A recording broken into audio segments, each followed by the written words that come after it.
আউযুবিল্লাহি মিনাশ শাইতানির রাজিম বিসমিল্লাহির রহমানির রহিম আল্লাহুম্মা সাল্লি আলা মুহাম্মাদ ওয়া আলা আলি মুহাম্মাদ কামা সাল্লাইতা আলা ইব্রাহিম ওয়া আলা আলি ইব্রাহিম ইন্নাকা হামিদুম মাজিদ আল্লাহুম্মা বারিক আলা মুহাম্মাদ ওয়া আলা আলি মুহাম্মাদ কামা বারাকতা আলা ইব্রাহিম ওয়া আলা আলি ইব্রাহিম ইন্নাকা হামিদুম মাজিদ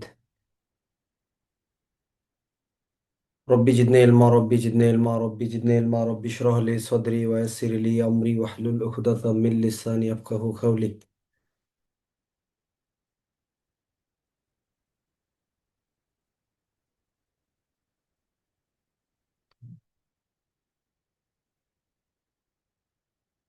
ফৌজদারি কার্যবিধি আইন আমাদের গত ক্লাসে আলোচনা ছিল 132 ধারা পর্যন্ত। ফৌজদারি কার্যবিধি আইন 132 ধারা অর্থাৎ অধ্যায় নবম অধ্যায় বেআইনি সমাবেশ সম্পর্কিত আলোচনা। দণ্ডবিধি আইন 141 ধারা বেআইনি সমাবেশের কি সংজ্ঞা, পাঁচ বা ততোধিক ব্যক্তির সমাবেশকেই বেআইনি সমাবেশ বলা হবে যদি তাদের উদ্দেশ্য হয় কি নিম্নরূপ: অপরাধমূলক বল প্রয়োগের ভান করিয়া, অনেক কথা, এগুলো এতগুলো দেখা যাবে না, সুযোগ হবে না। সহজ কথা হলো কি, আইনানুগ কাজে কি ভয়ভীতি প্রদর্শন করা। 2 নম্বর, কোনো আইনসঙ্গত প্রক্রিয়া বাস্তবায়নে কি বাধা। 3 নম্বর, কোনো দুষ্কর্ম বা অপরাধজনক অনধিকার প্রবেশ। 4 নম্বর হলো কোনো অশরীরী অধিকার থেকে, মানে সম্পত্তির অধিকার থেকে বঞ্চিত করা। 5 নম্বর হলো ভয়ভীতির মাধ্যমে কোনো কাজ করতে বাধ্য অথবা অবাধ্য করা। সংজ্ঞা: দণ্ডবিধান 141 দ্বারা।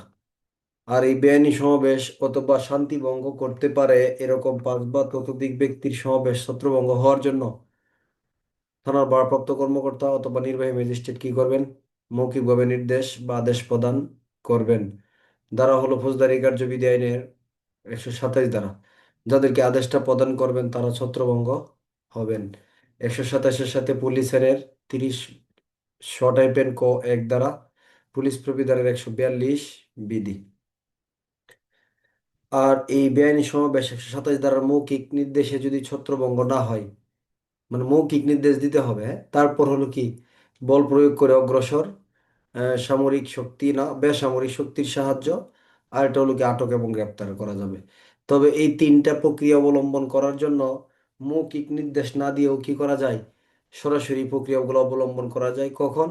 যদি এরকমটা মনে করা হয় যে তারা মৌখিক নির্দেশ কি করবে না, বা নির্দেশে ছত্রভঙ্গ হইবে না, এরকম একটা পরিবেশ বা সংকল্প তাদের মাধ্যমে কি পায়, প্রকাশ পায়। এই তো 188-এর সাথে আমরা ব্যবহার করব 30 ক 2, শর্টাই পেন ক 2, পুলিশ প্রবিধানের 100 কত বিধি, 43 বিধি। হুম। আর 128 ধারার ভাষ্যতে কিন্তু বলা আছে যে 127 ধারার মৌখিক নির্দেশ যদি অমান্য করে, তাহলে 128 ধারা অনুসারে কয় ধরনের ব্যবস্থা? 4 ধরনের ব্যবস্থা। কি কি? বল প্রয়োগ করে অগ্রসর, বেসামরিক শক্তির সাহায্য, এবং আটক এবং আটক এবং কি গ্রেপ্তার। আটক এবং গ্রেপ্তার। ফৌজদারি কার্যবিধি আইনের পরবর্তী ধারা হলো 129। মহানগর এলাকায় পুলিশ কমিশনার, মহানগর এলাকার বাহিরে উপস্থিত যিনি সর্বোচ্চ নির্বাহী ম্যাজিস্ট্রেট, তিনি সামরিক শক্তি প্রয়োগ করেও কি করতে পারেন? বেআইনি সমাবেশ ছত্রভঙ্গ করতে পারেন। 130 ধারা। 129 পুলিশ প্রবিধানের ব্যবহার করবো কত বিধি? 158 বিধি। আর এই বেআইনি সমাবেশ ছত্রভঙ্গ করার জন্য পুলিশ অফিসারের সাথে ইয়া সরি আহত বাহিনীর অধিনায়ক যারা আসবেন, সামরিক বাহিনীর হোক কমিশন হোক নন কমিশন, তারা এখানে পুলিশ অফিসার অথবা যারা এখানে নির্বাহী ম্যাজিস্ট্রেট যারা আছেন সর্বোচ্চ পর্যায়ে, তাদের নির্দেশেই কি হবেন? তারা দায়িত্ব ও কর্তব্য পালন করবেন। কি কি? বেআইনি সমাবেশ ছত্রভঙ্গ করার জন্য তিনি ছত্রভঙ্গ করবেন এবং তাদেরকে শাস্তি প্রদানের জন্য আটক বা গ্রেপ্তার করবেন, তাই না? এবং এই কাজগুলো করতে গিয়া ব্যক্তি এবং সম্পত্তির ক্ষতি সাধন করবেন। দ্বারা হলো কত? 130-এর 2, একসাথে পড়লে হবে, কোনো অসুবিধা নেই। বেআইনি সমাবেশ ছত্রভঙ্গ করার জন্য সামরিক বাহিনী, যিনি সেনাবাহিনীর কমিশনপ্রাপ্ত অফিসার, তিনি যদি নির্বাহী ম্যাজিস্ট্রেটের সাথে যোগাযোগ স্থাপন করতে না পারেন, তাহলে সেই ক্ষেত্রে তিনি কি করতে পারবেন? তিনি বেআইনি সমাবেশ ছত্রভঙ্গ করতে পারবেন এবং আটক এবং কি করতে পারবেন? গ্রেপ্তারও করতে পারবেন। তবে এই সমস্ত ক্ষেত্রে তিনি কি করতে হবে? যদি তিনি নির্বাহী ম্যাজিস্ট্রেটের সাথে যোগাযোগ স্থাপন করতে পারেন, তখন তিনি কি করবেন? ম্যাজিস্ট্রেটের নির্দেশেই পরিচালিত হবেন। 131। আর 132-এ হলো এই বেআইনি সমাবেশ ছত্রভঙ্গ করার কাজে জড়িত police officer, magistrate, police commissioner অথবা সামরিক বাহিনীর কমিশন অফিসার, নন কমিশন বলেন, আর স্বেচ্ছাসেবক বা জনসাধারণ বলেন, তাদের কাজ অপরাধ হিসেবে কি হবে না, গণ্য হবে না, এবং তাদের বিরুদ্ধে ফৌজদারিতে কোনো মামলাও মরজু করা যাবে না। ধারা হলো কত, 132। আচ্ছা, আগামী ক্লাসে পুরাটা রিভিশন হবে ইনশাল্লাহ, যেহেতু একটা ক্লাস আছে। শুক্রবারের ক্লাসটা একটু আগে হয়, মাথায় রাখবেন। 8টা 5-এ হয়, এমনি যদি বা 8:30টায় ক্লাস, শুক্রবারে 2টা ক্লাস থাকাতে এটা আপনাদের একটু আগে হয়। আপনাদের পরে পুরাতন ব্যাচের ক্লাস হয়। আচ্ছা, তাহলে আমাদের আজকের আলোচনা ফৌজদারি কার্যবিধি আইনের 10ম অধ্যায় থেকে। কত অধ্যায়? 10ম অধ্যায়। 10ম অধ্যায়ের আলোচনার বিষয়বস্তু হলো গণ উপদ্রব সম্পর্কিত। কি সম্পর্কিত? 10ম অধ্যায়ের আলোচনার বিষয়বস্তু হলো গণ উপদ্রব সম্পর্কিত। এমসিকিউ প্রশ্ন অনেক, বেশ কয়েকবার হয়েছে। লিখিত পরীক্ষা প্রশ্নমুখী জায়গা এখানে আছে, আমরা নিয়ে নিব ইনশাল্লাহ জায়গাটা, ঠিক আছে। এবং সহজ অধ্যায়। এটা মূলত এটাও প্রতিরোধমূলক। এটাও কি? এটা একটা প্রতিরোধমূলক ব্যবস্থা। আমরা পড়তেছি প্রতিরোধমূলক ব্যবস্থা কত ধারা থেকে জানেন? ফৌজদারি কার্যবিধির 106 থেকে ফৌজদারি কার্যবিধির 153 ধারা। এই ধারাগুলো হলো পুলিশের প্রতি এমসিকিউ প্রশ্ন দিয়ে দিবে যে ফৌজদারি কার্যবিধি আইন অনুসারে প্রতিরোধমূলক ব্যবস্থার ধারা কোনগুলা, কত থেকে কত। 149 থেকে 153, 106 থেকে 148, 106 থেকে 153। প্রশ্ন হবে একবার না একবার এই জায়গাটা থেকে, মনে রাখবেন। তাহলে প্রতিরোধমূলক অধ্যায়ের ধারা কত? 149 থেকে 106 থেকে 153 পর্যন্ত। এই জায়গাগুলো হলো কি প্রতিরোধমূলক ব্যবস্থা। ঠিক আছে, কয়টা অধ্যায় এখানে? 6টা অধ্যায়, 8, 9, 10, 11, 12, 13। আচ্ছা, তাহলে 10ম অধ্যায় হলো গণ উপদ্রব সম্পর্কিত। গণ উপদ্রবকে ইংরেজিতে বলা হয় কি? Public nuisance। কি বলা হয়? Public nuisance। গণ উপদ্রবের সংজ্ঞা হলো 268 ধারা, আর এর শাস্তি হলো দণ্ডবিধানের 290 ধারা। দণ্ডবিধানে কত? 290 ধারা। তাহলে সংজ্ঞা হলো 268। গণউপদ্রব হলো এমন একটা কাজ, এটা একজন ব্যক্তির দ্বারা, গণউপদ্রব কি একজন ব্যক্তির দ্বারা হতে পারে? গণউপদ্রব করতে গেলে সর্বনিম্ন কতজন ব্যক্তি লাগবে? এমসিকিউ প্রশ্ন। সর্বনিম্ন কতজন ব্যক্তি লাগবে? তাহলে একজন হইলেও হবে। বেআইনি সমাবেশ করতে গেলে কতজন ব্যক্তি লাগবে? 5জন হইতে হবে। মারামারি করতে গেলে কতজন ব্যক্তি লাগবে? মারামারি অন্তত 2জন হইতে হবে। কি হইতে হবে? 2জন হইতে হবে। অপরাধমূলক ষড়যন্ত্র করতে গেলে কতজন ব্যক্তি হইতে হবে? সর্বনিম্ন 2জন হইতে হবে। একজনে কখনো কি করা যায় না? অপরাধমূলক ষড়যন্ত্র করা যায় না। আচ্ছা, এগুলো সংখ্যাগতভাবে বিভিন্ন প্রশ্ন হয়। তাহলে গণ উপদ্রব হলো যদি কোনো ব্যক্তি এমন কোনো কাজ বা আচরণ করে, যে কাজ বা আচরণের দ্বারা অন্য কোনো ব্যক্তি বা ব্যক্তিদের কি হয়? অসুবিধা হয়, কষ্ট হয়, তাই না? যন্ত্রণা হয়। সেগুলোকে বলা হয় কি? পাবলিক নিউসেন্স বা গণ উপদ্রব। আপনারা অনেকেই জানবেন ইংরেজিতে একটা শব্দ বলে, দণ্ডবিধির এমন কিছু ভাষা আছে যে ভাষাগুলো ইংরেজিতে প্রচলন আছে, কিন্তু বাংলায় আমরা অনেকে বলতে পারবো না। যদি 290 বলা হয় তাহলে আপনি খুব সহজেই বুঝবেন যে 290 কোন বিষয়গুলা। মানে 290 মানে দণ্ডবিধানের 290 ধারা। গণউপদ্রবের কি? শাস্তি। গণউপদ্রবের শাস্তি। আপনাকে একজনকে যদি বলা হয় যে 420, তাহলে মানে বলছে 420, এটা কিন্তু অনেকেই বুঝে যাবে আপনাদের পুলিশের লোকে।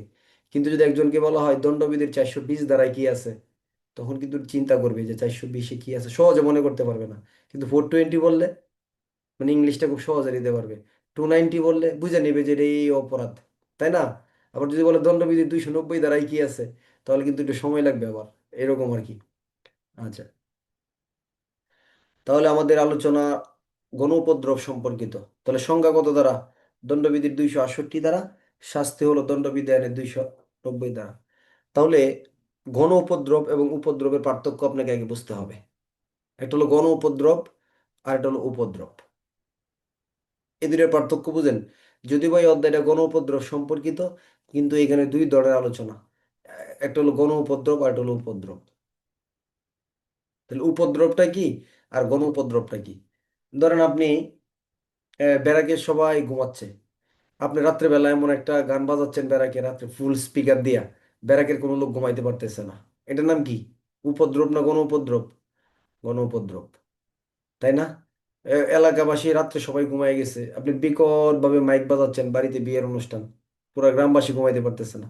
এটার নাম কি? গণ উপদ্রব। গণ উপদ্রব মানে এটা কার দ্বারা হইতে হবে? প্রত্যক্ষভাবে কোনো জনগণ দ্বারা বা কোনো ব্যক্তির দ্বারা হইতে হবে প্রত্যক্ষভাবে। আর উপদ্রবটা কি?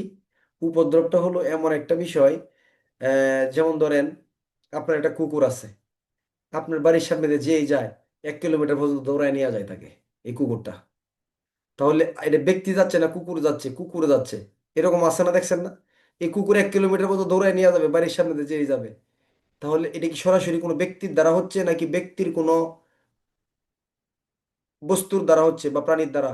ব্যক্তির পালিত কোনো প্রাণীর দ্বারা। এটার নাম কি? উপদ্রব। এটার নাম উপদ্রব। আচ্ছা, তাহলে গণ উপদ্রব হলো ব্যক্তি সরাসরি করতে হবে। আর উপদ্রব মানে এই ব্যক্তির মাধ্যমেই পরোক্ষভাবে কোনো বস্তুর দ্বারা হইতে হবে, প্রাণীর দ্বারা। যেমন আরেকটা উদাহরণ বলতে পারি, যেমন ধরেন আপনার একটা কি আছে, একটা গাছ আছে, মানে এত মারাত্মক অবস্থার ভিতরে এই গাছটা আছে যে যে কোনো সময় ভেঙে কি করতে পারে, পরে লোকজন হতাহত হইতে পারে, খুব খারাপ একটা অবস্থা আছে না এরকম? এরকম যে কোনো সময় ভেঙে লোকজনের উপর পড়তে পারে, এরকম অবস্থায় আছে। তাহলে এটা কি গণ উপদ্রব না উপদ্রব? এটা কি ব্যক্তির দ্বারা নাকি ব্যক্তির কোনো বস্তু বা প্রাণীর দ্বারা? তাই এটা নাম হলো উপদ্রব। আপনি কোনো একটা এলাকার ভিতরে একজন আপনি ইন্ডাস্ট্রি বা একটা শিল্প কারখানার মালিক, এই কোম্পানির এই বর্জ্যগুলা বা দূষিত পদার্থগুলো একটা জায়গায় স্তূপ করে রেখে দিয়েছেন, এলাকার মানুষ দুর্গন্ধের জন্য যেতে পারতেছে না। এটা কি গণ উপদ্রব না উপদ্রব? বলেন, বলেন, এটা কি গণ উপদ্রব নাকি উপদ্রব?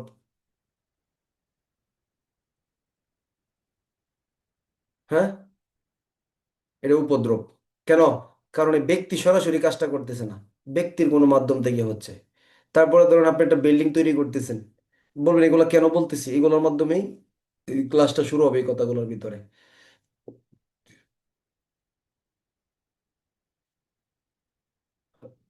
মনে করেন একটা প্রশ্ন থাকে না, যে এই যদি আরেকটু পড়তাম তাহলে রেজাল্টটা মনে হয় আরো ভালো হতো, যদি আরো একটা প্রশ্ন বেশি লিখতাম তাহলে মনে হয় আরেকটা নাম্বারের জন্য আমার রেজাল্টটা চলে গেল, এরকম হয় না? যদি আরেকটু গভীরে পড়তাম তাহলে মনে হয় এই অধ্যায়টা আমি নিতে পারতাম, এরকম আফসোস। তবে এই আফসোসটা হচ্ছে আমাদের ক্লাসের ভিতরে পরীক্ষার হলের এই আফসোসটা তৈরি হবে না, এই জন্য আমরা একটু গভীরে পড়ি, যে ইস যদি আরেকটু পড়তাম তাহলে তো এই জায়গাগুলো নিতাম। অথবা আমরা তো এই কথাগুলো ক্লাসে পড়ি নাই। আপনার পদোন্নতি পরীক্ষার হলে প্রশ্ন আপনার পরীক্ষার হলে আসবে, আর আমাদের ক্লাসে আলোচনা হবে না। আশা করি না ইনশাল্লাহ এরকম কোনো প্রশ্নের সম্মুখীন আপনি হবেন। কথা বুঝাইতে পারছি? এই জন্য একটু কষ্ট হবে, কিন্তু 1 বছরই করবেন কষ্টটা, 1 বছর সময় তো পাবেন না, 5 6 মাস 7 মাস কষ্ট করবেন। কথা বুঝাইতে পারছি? একটু কষ্ট কিন্তু হবে, কিন্তু ভালো একটা রেজাল্ট হবে ইনশাল্লাহ। ঠিক আছে? কষ্ট নিয়েন না, কষ্টটাকে কষ্ট মনে করা যাবে না। ফৌজদারি কার্যবিধি আইনের আমরা যে আলোচনাগুলো করতেছিলাম।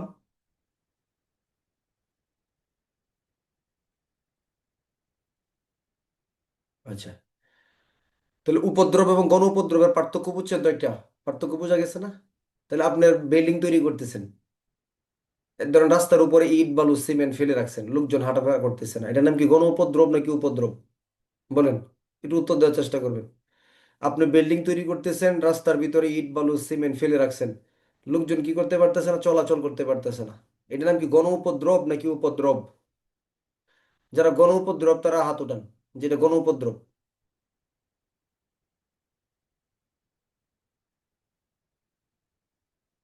ভয় লাগে? লজ্জা লাগে? আচ্ছা, উপদ্রব, এটা উপদ্রব, এটার পক্ষে যারা আছেন হাত উঠান। হ্যাঁ, এটা বুঝছেন তাহলে বিষয়টা, এটা উপদ্রব কেন? কারণ এই ব্যক্তি নিজের রাস্তা আটকাইছে না, ব্যক্তির কি দ্বারা? কোনো বস্তু দ্রব্য দ্বারা। বুঝাতে পারছি? তাহলে আমাদের সমাজে কি এরকম ঘটনা ঘটে না? উপদ্রব হচ্ছে না? কিরকম হচ্ছে? কারো গাছ দ্বারা মানুষের ক্ষতি হচ্ছে, সমস্যা অসুবিধা সৃষ্টি হচ্ছে, একটা বিল্ডিং ঝুঁকিপূর্ণ, 10 তলা ভবন, যে কোনো সময় মানুষের উপর পড়তে পারে, এটা হতাহত করতে পারে, আছে না এরকম? হইতে পারে।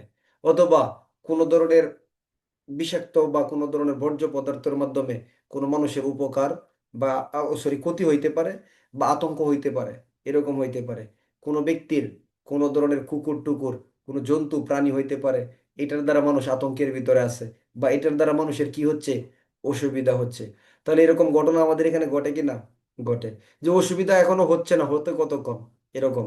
তাহলে এই বিষয়গুলো যখন পুলিশ রিপোর্টের মাধ্যমে বা অন্য কোনো মাধ্যমে ম্যাজিস্ট্রেটকে জানানো হবে, তখন ম্যাজিস্ট্রেট এই উপদ্রবগুলো অপসারণ করার জন্য বিভিন্ন শর্ত সাপেক্ষে কি করবেন, আদেশ প্রদান করবেন, যে আপনার এই উপদ্রবগুলো কি করেন, অপসারণ করেন, ফৌজদারি কার্যবিধি আইনের 133 ধারা। ফৌজদারি কার্যবিধির কত ধারা? 133 ধারা। তার আগে আরেকটা কথা বলে নেই, আমরা এখন যে অধ্যায়টা পড়বো, এই অধ্যায়ের প্রথম ধারা হলো 132 টাইপ এন্ড ক ধারা। অর্থাৎ প্রথমেই বলতেছে এই অধ্যায়ের বিধানগুলা কি হবে না, মহানগর এলাকার জন্য প্রযোজ্য হবে না। অর্থাৎ আমরা এখন যে অধ্যায়টা পড়বো, দশম অধ্যায়, ধারা 132-এর ক থেকে 143, এই অধ্যায়ের বিধানগুলা কোন এলাকার জন্য প্রযোজ্য নয়? মহানগর এলাকার জন্য প্রযোজ্য নয়। তার মানে মহানগর এলাকার জন্য প্রযোজ্য নয় বলতে, এখন আপনি যদি বলেন যে আমরা তো মহানগর এলাকায় চাকরি করি, তাহলে আমরা এই অধ্যায় পড়বো না, তাহলে কিন্তু হবে না। আবার আপনি কোথায় চাকরি করেন এটা বিষয় না, আমাদের কিন্তু পড়তে হবে এটা। তাহলে এই অধ্যায়ের বিধানগুলো মহানগর এলাকার জন্য প্রযোজ্য হবে না। ধারা হলো 132 টাইপ এন্ড কো। 133-এ বলতেছে, বই বন্ধ রাখেন যদি খুব সহজে নিতে চান, ক্লাসটা লম্বা করব না। শর্ত সাপেক্ষে ম্যাজিস্ট্রেট উপদ্রব অপসারণের জন্য কি করতে পারেন? আদেশ প্রদান করতে পারেন। তাহলে কি, ধর আপনি সাব্বির হোসেন, আপনি কি আছে, একটা 10 তলা ভবন আছে, এটার দ্বারা লোকজনের ক্ষতি হতে পারে বা অসুবিধা হচ্ছে, লোকজন ম্যাজিস্ট্রেটের কাছে আবেদন করছে, তখন সাব্বিরকে বলবে আপনার বিল্ডিংটা কি করবেন, এখান থেকে এটা ভেঙে ফেলতে হবে। ধরেন আপনি নাজিমউদ্দিন, আপনি একজন ইন্ডাস্ট্রির মালিক, আপনার এই কম প্রতিষ্ঠানের কোনো পদার্থের মাধ্যমে এলাকার লোকজনের ক্ষতি হচ্ছে, বলবে আপনাকে এটা কি করতে হবে, সরায় নিতে হবে। ধরেন আপনার রাসেল আহমেদ, আপনার কি আছে, একটা বিল্ডিং তৈরি করবেন, ইট বালু রাস্তায় ফেলে রাখছেন, মানুষের অসুবিধা হচ্ছে, উপদ্রব, বলবে রাসেল আহমেদ আপনি ইট বালু সিমেন্ট এগুলো এখান থেকে কি করেন, সরায় নেন। ধরেন আপনার একটা পুকুর আছে, এটার মধ্যে এমন ভাবে কেটে রাখছেন লোকজন হাঁটাচলা করতে পারতেছে না, অসুবিধা হচ্ছে, বলবে এটা ঠিক করে দেন। এটা কি করে দেন, ঠিক করে দেন। ধরেন আপনি কি, আপনার নাম কি, গোলাম কিবরিয়া, আপনার একটা কুকুর আছে, বিদেশি কুকুর, বিদেশ থেকে নিয়ে আসছেন, আপনার কুকুর মানুষের জন্য বিপজ্জনক, বললো আপনি কুকুর খাঁচায় বন্ধ করেন অথবা কুকুরকে মেরে ফেলেন। বুঝতে পারছি বিষয়টা? তার মানে শর্ত সাপেক্ষে ম্যাজিস্ট্রেট কি করতেছে, জনগণের শান্তির জন্য, অপরাধ প্রতিরোধের লক্ষ্যে শর্ত সাপেক্ষে উপদ্রবগুলা অপসারণ করার জন্য আদেশ দিবে। তাহলে উপদ্রব কি ছত্রভঙ্গ হবে না অপসারিত হওয়ার আদেশ হবে? অপসারিত হওয়ার আদেশ দেবে। আর যদি গণ উপদ্রব হইতো, তাহলে ফৌজদারি কার্যবিধির 143 দ্বারাই ছত্রভঙ্গের অথবা গণ উপদ্রব বন্ধ করার অথবা অব্যাহত না রাখার বা পুনরাবৃত্তি না করার আদেশ দিত। যেমন ধরেন আমি শরীফুল, আমি রাস্তার ভিতরে এমন একটা কাজ করতেছি, এটা গণ উপদ্রব, তাহলে 143 দ্বারাই ম্যাজিস্ট্রেট আমাকে বলবে এটা করা যাবে না, পরবর্তীতে আর এটা করা যাবে না, এটা বন্ধ করেন। কারণ আমি ব্যক্তি, সরাসরি আমাকে আদেশ দিয়ে দিছে। ধারা কত? 143 দ্বারা। 143 দ্বারা। আর যদি আমি 143 দ্বারার আদেশ অমান্য করে গণ উপদ্রব করতেই থাকি, তাহলে আমার শাস্তিদণ্ডবিধির 291 দ্বারা। বোঝার চেষ্টা করেন, কত দ্বারা? গণ উপদ্রবের আদেশ অমান্য করেও যদি কেউ আবার গণ উপদ্রব করে, তাহলে তার শাস্তি পেনাল কোড আইনের 291 দ্বারাতে হয়। তাহলে এই এখন যে আদেশটা প্রদান করতেছে 133 দ্বারাই, এটা কি সরাসরি ব্যক্তিকে বলতেছে তুমি এই খেলা বন্ধ করো, তুমি এই গান বাজনা বন্ধ করো, এরকম না, বলতেছে তোমার কুকুরকে বন্ধ করো, তোমার ইট বালু সিমেন্ট সরায় নাও, তোমার বিল্ডিং ভেঙে ফেলো, তোমার গাছ কেটে ফেলো, তোমার এই ধরনের বিষাক্ত পদার্থ আছে এগুলো সরায় নাও। আদেশটা কাকে দিচ্ছে? ব্যক্তির প্রতি। নাকি কুকুরকে বলতেছে যে কুকুর তুমি মরে যাও, গাছ তুমি ভেঙে পড়ো, এরকম না। যদিও বা আদেশটা কোনো ব্যক্তিকে দিচ্ছে, কিন্তু কেন, ব্যক্তি যেন তার এই যে ধরনের আপনার যে বিষয়গুলোর মাধ্যমে মানুষের ক্ষতি বা উপদ্রব হচ্ছে, এগুলাকে যেন কি করতে পারে, অপসারণ করে নিতে পারে। মজার ক্লাস, বুঝতে পারবেন খুব সহজে। ধারা কত? 133 ধারা। তাহলে এটা কি এরকম আদেশ একবার ডাইরেক্ট যে তোমাকে এটাই করতেই হবে, একবারে বাধ্যতামূলক বা স্থায়ী, এরকম ভাবে না, শর্ত সাপেক্ষে সফট ভাবে আদেশটা দিছে। যে গোলাম কিবরিয়া ভাই, আপনার জন্য একটা আদেশ আমরা এরকম ভাবে শুনতে পারলাম, আপনার কুকুরের দ্বারা এলাকার মানুষ খুব আতঙ্কিত, যে কোনো সময় একটা ক্ষতির সম্ভাবনা হয়ে যেতে পারে, ভাই আপনি প্লিজ আপনি কুকুরটাকে খাঁচায় বন্ধ করে রাখেন, অথবা এটাকে আপনি অন্য ব্যবস্থা গ্রহণ করেন, অথবা অন্য কোথাও নিয়ে যান, এরকম একটা আদেশ দিবে। কত দ্বারাই? 133। এই আদেশটা কার, পুলিশের আদেশ নাকি ম্যাজিস্ট্রেটের? ম্যাজিস্ট্রেটের আদেশ। কোন ম্যাজিস্ট্রেট? নির্বাহী ম্যাজিস্ট্রেট বা জেলা ম্যাজিস্ট্রেট কর্তৃক কি করবেন, এই ধরনের আদেশটা প্রদান করবেন। ধারা হলো ফৌজদারি কার্যবিধির 133 ধারা। বুঝছেন তো? তাহলে গণ উপদ্রব এবং উপদ্রবের পার্থক্য বোঝা গেছে। গণ উপদ্রব হলো ব্যক্তি সরাসরি করবে, আর উপদ্রব হলো ব্যক্তির কোনো বস্তু দ্বারা, গাছ দ্বারা, জন্তু দ্বারা হবে। গণ উপদ্রবের জন্য আদেশ যদি অমান্য করে আবার গণ উপদ্রব করে, তাহলে তার শাস্তি দণ্ডবিধির 200 কত দ্বারা? 91 দ্বারা। আর উপদ্রব অপসারণের আদেশ যদি কেউ অমান্য করে, তাহলে তার শাস্তি দণ্ডবিধির 188 দ্বারা। কত দ্বারা? 188 ধারা। কেন? কারণ এটা সরকারি কর্মচারীর জারিকৃত আদেশ। কি আদেশ? লিখিত আদেশ। যদি সরকারি কর্মচারীর জারিকৃত বা লিখিত আদেশ কেউ অমান্য করে, তাহলে সেই ব্যক্তির বিরুদ্ধে দণ্ডবিধি আইনের 188 ধারায় ব্যবস্থা নেওয়া হয়। কত ধারায়? দণ্ডবিধি আইনের 188 ধারাতে ব্যবস্থা নেওয়া হয়। বুঝতে পারছি? আরো বুঝবেন সামনে গিয়া। আচ্ছা, তাহলে বলেন 132-এর ক। আমরা এখন যে অধ্যায়টা পড়তেছি, এই অধ্যায়ের বিধানগুলা, নিয়মগুলা পৌর এলাকায় প্রযোজ্য নয়, জেলা শহরে প্রযোজ্য নয়, শিল্প এলাকায় প্রযোজ্য নয়, নাকি মহানগর এলাকায় প্রযোজ্য নয়? উত্তর হলো মহানগর এলাকায় প্রযোজ্য নয়। প্রশ্ন হয়েছে না? 132-এর শ টাইপের ক ধারা থেকে কনস্টেবল থেকে এএসআই পদের 2021 সালের এমসিকিউ পরীক্ষার প্রশ্ন। দেখেন স্পষ্ট, আপনি পড়লেই পাবেন এমসিকিউ পরীক্ষার, যে এই গণ উপদ্রব অপসারণ সংক্রান্ত বিধানের বিষয়টা কোন এলাকার জন্য প্রযোজ্য নয়। মেট্রোপলিটন এলাকার জন্য কি নয়? প্রযোজ্য নয়। ফৌজদারি কার্যবিধির এই 10ম অধ্যায় যেটা, এটা মহানগর এলাকার জন্য চলে না। পরবর্তী যে অধ্যায়টা আমরা পড়বো, 11 নম্বর অধ্যায়, এটা মহানগর এলাকার জন্য কি নয়? প্রযোজ্য নয় বা চলবে না।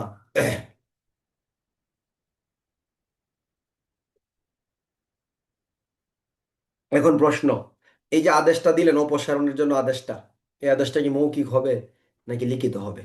আপনি কি ফোন দিয়ে বলবেন রাসেল আহমেদ গাছ কেটে ফেলেন, সাব্বির হোসেন ময়লা সরায় ফেলেন, মাহবুব আলম ইট বালু সিমেন্ট সরায় ফেলেন, তারপর গোলাম কিবরিয়া কুকুরটাকে মেরে ফেলেন? ফোন দিয়ে বলবে? মৌখিক আদেশ নাকি লিখিত আদেশ হবে? বলেন বলেন, কি আদেশ হবে এটা? আদেশটা লিখিতভাবে হবে। লিখিতভাবে হবে। তাহলে এই আদেশটা যদি বলো হয় উপদ্রব অপসারণের আদেশ, উপদ্রব অপসারণের আদেশটা কি প্রক্রিয়ায় দিতে হবে? কি প্রক্রিয়ায় দিতে হবে? তাহলে লিখিতভাবে। আর এটা যে লিখিতভাবে দিবেন, এটা কোন প্রক্রিয়ার মাধ্যমে দিবেন?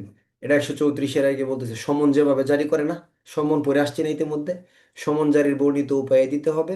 আর যদি সমনের মতো করে না দেওয়া যায়, তাহলে কিসের মতো? 134-এর 2 বলতেছে, হুলিয়া বা ঘোষণা যেভাবে জারি করে প্রচার করে, হুলিয়া বা ঘোষণার মতো করে এই আদেশটা প্রদান করতে হবে। ধারা হলো 134। ধারা কত? 134 ধারা। তাহলে যদি বলা হয় উপদ্রব অপসারণের আদেশ কিভাবে প্রদান করতে হয়, ক সমনের মাধ্যমে, খ গ্রেপ্তারি পরোয়ানার মাধ্যমে, গ ঘোষণা বা হুলিয়ার মাধ্যমে, তাহলে সঠিক উত্তর কি হবে ভাই? সঠিক উত্তর কি হবে? একটু বলেন, কয় নম্বর হবে? ক এবং গ। ক এবং গ, অর্থাৎ সমনের মতো করে অথবা কিসের মতো করে? হুলিয়া বা ঘোষণার মতো করে। 134 দ্বারা পরবর্তীতে গিয়া ফৌজদারি কার্যবিধির 144 ধারার ভিতরে গিয়া পাবেন। এই জন্য আগের ক্লাস, আগের দ্বারা যদি না বুঝেন, সামনে গিয়ে কি হবে আপনার জন্য? চ্যালেঞ্জিং হবে কিন্তু। ভালো করে বুঝেন। তাহলে 133 দ্বারাই আমরা কি পড়তেছি? গণ উপদ্রব ছত্রভঙ্গের আদেশ, বেআইনি সমাবেশ ছত্রভঙ্গের আদেশ, নাকি উপদ্রব অপসারণের আদেশ? উত্তর হলো উপদ্রব অপসারণের আদেশ। উপদ্রব অপসারণের আদেশ কিভাবে দেওয়া হয়? মৌখিকভাবে না লিখিতভাবে? উত্তর হলো লিখিতভাবে। কোনটা সঠিক প্রক্রিয়া? সমন নাকি হুলিয়ার মাধ্যমে, নাকি দুইটাই সঠিক? দুইটাই সঠিক। দ্বারা কত? 134। বোঝার চেষ্টা করেন, মনে করেন আদেশগুলো আপনার প্রতি আসতেছে, অথবা আপনি ম্যাজিস্ট্রেট হিসেবে দিচ্ছেন, তাই না? এখন যে ব্যক্তিকে আদেশটা দেওয়া হয়েছে তার দায়িত্ব আছে না? তার কি দায়িত্ব বলেন তো? ধরুন আপনার প্রতি ম্যাজিস্ট্রেটের একটা আদেশ আসছে, আপনার কি দায়িত্ব? কি করবেন আপনি? দুইটা কাজ করবেন। 135-এর কতে ম্যাজিস্ট্রেট আদেশ দিছে কুকুর তাড়াতাড়ি খাঁচায় বন্ধ করে ফেলবো। ম্যাজিস্ট্রেট আদেশ দিছে ইট বালু সিমেন্ট সরায় নিব। ম্যাজিস্ট্রেট আদেশ দিছে গাছ কেটে ফেলবো। এখানে 6টা বিষয় আছে, আমি এগুলো আপনার মুখস্থ করাই নাই। এখানে ভাষ্যমতে 133-এর 6টা বিষয়বস্তু আছে। এগুলো লাগবে না, না আমি মুখস্থ করাইতাম এটা। ঠিক আছে? তাহলে সহজ কথাগুলো আমি বললাম। ম্যাজিস্ট্রেট আদেশ দিছে বিল্ডিং ভেঙে ফেলতে হবে, এরকম না? এটাই তো করবেন। আর একটা অপশন আছে, কি করতে হবে? না না না, আমি করব না এটা। আমি কি করব? ম্যাজিস্ট্রেটের কাছে গিয়ে হাজির হব। হাজির হয়ে বলবো, স্যার এটা কিভাবে সম্ভব? আমি কিভাবে বলেন কুকুরটাকে মেরে ফেলার জন্য? আপনি কিভাবে বলেন এই গাছ কেটে ফেলার জন্য? আপনি কিভাবে বলেন যে ইট বালু সিমেন্ট সরায় নেওয়ার জন্য? তাহলে আমি বিল্ডিং এর কাজ কিভাবে করব? স্যার আপনি কিভাবে বলতেছেন আমার এইখানে এই কোম্পানির এই জিনিসগুলো সরায় নেওয়ার জন্য? তাহলে তো আমি সব শেষ হয়ে যাবে আমার। তাহলে দুইটা অপশন আছে না? এক হলো ম্যাজিস্ট্রেটের আদেশ অনুসারে উপদ্রবগুলো অপসারণ করা বা দায়িত্বটা পালন করা। আরেকটা অপশন কি আছে? হ্যাঁ, ম্যাজিস্ট্রেটের কাছে হাজির হয়ে ম্যাজিস্ট্রেটের যে আমাকে আদেশটা দিছে এর বিরুদ্ধে আমার উপযুক্ত কারণ দর্শানো। এ হলো 135-এর ক এবং খ। নর্মাল প্রসেস না এটা? নর্মাল প্রসেস কি না? হয়তো আপনার জিনিসগুলো অপসারণ করবেন। এটা কি ডাইরেক্ট বলছে অপসারণ করতে হবে না আরেকটা অপশন দেয়া আছে? দেয়া আছে। আপনি আবার ম্যাজিস্ট্রেটের কাছে গিয়ে হাজির হয়ে বলতে পারেন, স্যার আপনি তো আমার পেটে লাথি মারছেন, এই গাছ কেটে ফেললে তো স্যার আমি নিঃস্ব হয়ে যাব, এই গাছের ভিতরে যা ফল হয় আমি বিক্রি করে সংসার চালাই, আপনি কিভাবে বলেন এই গাছটা কেটে ফেলার জন্য স্যার? এরকম আর কি বিষয়টা। ধারা কত? 135। এরকম। আচ্ছা, বুঝছেন এখন? তাহলে এই অধ্যায়ের বিধানগুলা মহানগর এলাকার জন্য প্রযোজ্য হবে না। তারা কত? 132-এর ক। ম্যাজিস্ট্রেট শর্ত সাপেক্ষে উপদ্রবগুলো অপসারণের আদেশ দিতে পারেন। 133। এই আদেশটা সমন এবং ঘোষণার মতো করে জারি করতে হবে বা প্রচার করতে হবে। 134। এই আদেশ পাওয়ার পর কাজ হলো দুইটা: উপদ্রবগুলো সে অপসারণ করবে আদেশ অনুসারে, বা ম্যাজিস্ট্রেটের নির্দেশিত কার্যটা সম্পন্ন করবে, অথবা আদেশের বিরুদ্ধে ম্যাজিস্ট্রেটের কাছে গিয়ে কি করবে? কারণ দর্শাবে। তাই না? ধারা কত? 135। এখন এরকম ব্যক্তি আছে না, দুইটার একটাও করবে না, ম্যাজিস্ট্রেটের আদেশে কাজও করবে না। কারণ কি? দল ক্ষমতায় তার, যে আমি ম্যাজিস্ট্রেট আদেশ দিলে আমি যাব, যাবে না। আর কি? আবার গিয়ে কারণ দর্শায় নাই। তাহলে ম্যাজিস্ট্রেট মাইন্ড করবে না বিষয়টা নিয়ে? বলেন। সরকারি কর্মচারীর কর্তৃত্ব অবমাননা হইল না? আদেশ অমান্য করা হইলো কি না? হইলো। তাহলে দুইটার একটা করতে হবে। হয়তো আপনি কুকুরকে কাছায় বন্ধ করবেন, গাছ কেটে ফেলবেন, বিল্ডিং ভেঙে ফেলবেন, বর্জ্য পদার্থ সরায় নেবেন। এগুলো করলে তো ভালো, দায়িত্ব পালন করে ফেললেন, ম্যাজিস্ট্রেটও খুশি, তাই না? আর এটা না করলে হাজির হইতে হবে, কিন্তু আপনি দুইটার একটাও করলেন না। তাহলে অসুবিধা কি? অসুবিধা আছে, দুই ধরনের অসুবিধা। কি জানেন? দুই ধরনের অসুবিধা। প্রথম অসুবিধা হলো, আপনি সরকারি কর্মচারীর জারিকৃত আদেশ অমান্য করে ফেলছেন। সরকারি কর্মচারীর আদেশটা কি লিখিত আদেশ, মানে জারিকৃত আদেশ। তাহলে যদি কোনো ব্যক্তি সরকারি কর্মচারীর জারিকৃত আদেশ অমান্য করে, তাহলে তার শাস্তি হয় কত দ্বারাই? দণ্ডবিধি আইনের 188 দ্বারাই। এটা একটা সমস্যা হলো। আরেকটা বিষয় আছে, কি হবে? আদেশটা স্থায়ী হয়ে যাবে। কি হয়ে যাবে আদেশটা? আপনি মানে এটা আপনার জন্য পরে বাধ্য হয়ে যাবে এটা। প্রথমে কি ছিল? শর্ত দেয়া ছিল, ইচ্ছা করলে এটা সরাইতেও পারেন, না সরানোর সুযোগ ছিল। এখন কি হয়ে গেল? আদেশটা স্থায়ী হয়ে গেল। ধারাগত ফৌজদারি কার্যবিধান 136 দ্বারা। তাহলে উপদ্রব অপসারণের আদেশ যদি কোনো ব্যক্তি অমান্য করে, তাহলে কি ব্যবস্থা হবে তার বিরুদ্ধে? ক, তাকে বর্ধিত দণ্ড প্রদান করা হবে। খ, দণ্ডবিধির 188 এর দণ্ড প্রদান করা হবে। গ, আদেশটা তার বিরুদ্ধে স্থায়ী হয়ে যাবে। আদেশটা তার বিরুদ্ধে কি হয়ে যাবে? স্থায়ী হয়ে যাবে। নাকি সবকটাই সঠিক?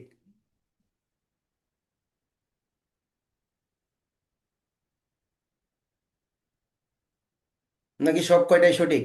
কি হবে?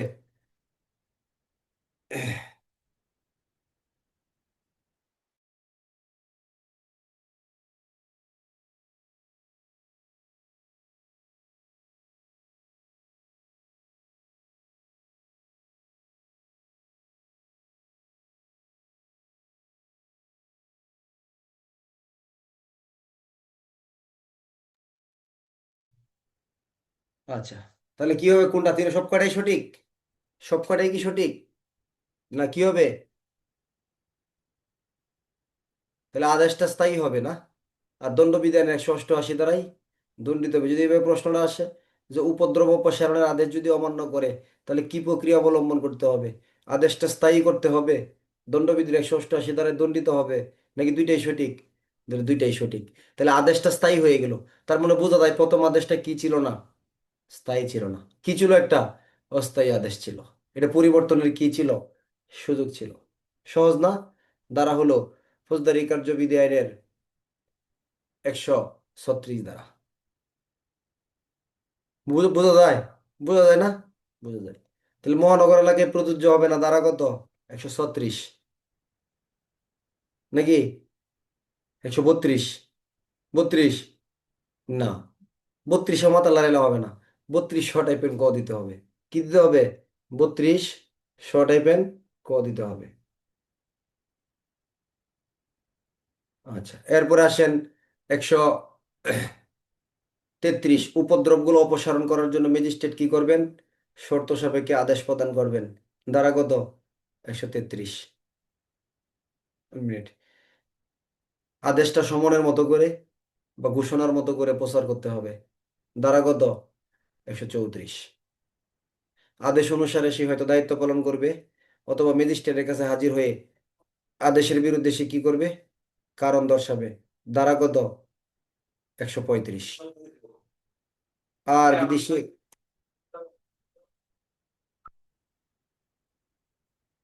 আর যদি সে ম্যাজিস্ট্রেটের কাছে গিয়ে হাজিরও না হয়, তার উপদ্রবগুলো অপসারণ না করে, তাহলে সে দণ্ডবিধি আইনের 188 ধারায় দণ্ডিত হবে, এবং আদেশটা তার বিরুদ্ধে কি হয়ে যাবে?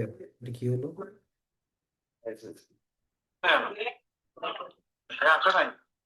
এবং আদেশটা তার বিরুদ্ধে কি হয়ে যাবে?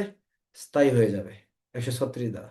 এখন আরেকটা শর্ত দেখেন, 137-এ বলতেছে যে এখানে ম্যাজিস্ট্রেটের কাছে গিয়ে হাজির হওয়ার পর যে পদ্ধতি, তাহলে আপনারা যদি বুঝে দেখেন ক্লাসটা, তাহলে সবাই একটু উত্তর দিবেন যে ম্যাজিস্ট্রেটের কাছে হাজির হওয়ার পর কার্য পদ্ধতি। তাহলে ম্যাজিস্ট্রেটের কাছে যে সে যে হাজিরটা হবে, এটা কত ধারায় নির্দেশনা আছে? বলেন, বুঝে থাকলে বলেন। এই নির্দেশনাটা কত ধারায় দেয়া আছে? ম্যাজিস্ট্রেটের কাছে হাজির হওয়ার পর যে পদ্ধতিটা অবলম্বন করবে, তাহলে ম্যাজিস্ট্রেটের কাছে তার হাজির হওয়ার যে একটা সুযোগ আছে, এটা কত ধারায় বলা আছে? বলতে পারবেন? কত? দিয়ে প্রশ্ন করে উত্তর দেন। 135, 136, নাকি 137? কোনটা? কোনটা সঠিক হবে? 135 বুঝে গেছেন কিন্তু অনেকেই, হ্যাঁ বুঝে ফেলছেন বিষয়টা। মানে 135-এ দুইটা সুযোগ ছিল, তার দায়িত্ব পালন করা অথবা ম্যাজিস্ট্রেটের কাছে কি হওয়া, হাজির হওয়া। এখন ম্যাজিস্ট্রেটের কাছে গিয়ে যখন হাজির হবে, তখন কি পদ্ধতি অবলম্বন করবে, এগুলো তো গভীরে আলোচনা করলেও পরে কাজে লাগবে। ফৌজদারি কার্যবিধানে আমরা কয়টা অধ্যায় পড়ছি? মানে দুইটা অধ্যায়, দুইটা বিষয় পড়ছি। কি কি আদালত থাকবে বলেন তো? দায়রা আদালত, ম্যাজিস্ট্রেট আদালত, মনে আছেন আপনাদের? দায়রা আদালত, ম্যাজিস্ট্রেট আদালত। এখন আপনার মন চায় না যে দায়রা আদালতে কিভাবে বিচার হয় এটা একটু জানতে চাই, ম্যাজিস্ট্রেট আদালতে কিভাবে বিচার হয় এটাও একটু জানতে চাই। তাহলে ফৌজদারি কার্যবিধানের দুইটা অধ্যায় আছে। আপনার একটা হলো তিনটা অধ্যায়ের আলোচনা, একটা হলো 20 ফৌজদারি কার্যবিধানের 21 নম্বর অধ্যায় বাতিল, আর একটা হলো 22, আর একটা হলো 23। এই তিনটা অধ্যায় আমরা পড়বো ইনশাল্লাহ। মানে কিসের জন্য? আমাদের একটা ফৌজদারি সম্পর্কে স্বচ্ছ ধারণা লাভের জন্য।